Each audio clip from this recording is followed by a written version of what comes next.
నమస్కారం. సుప్రభాత గంటారావానికి స్వాగతం. ముందుగా ప్రధాన అంశాలు.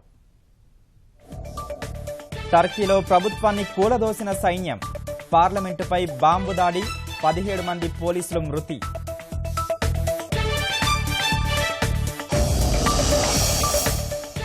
అంకారా, ఇస్తాంబుల్ వీధుల్లో యుద్ధ ట్యాంకుల హోరు, సైన్యమాధీనంలో జాతీయ టీవీ రేడియో కార్యాలయాలు.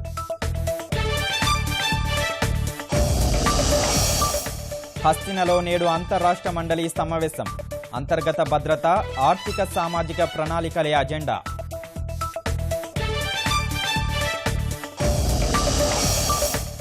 రసకందాయంలో అరుణాచల్ ప్రదేశ్ రాజకీయాలు, నబంతుకి సర్కారు బలపరీక్ష జరగడంపై అనుమానాలు.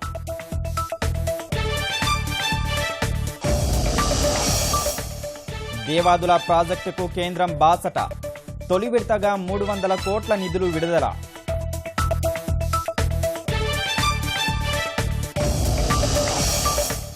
బెజవాడ శిశువు అపహరణ ఉదంతం సుఖాంతం, అవనిగడ్డలో దొరికిన పసికందు క్షేమంగా తల్లి ఒడికి.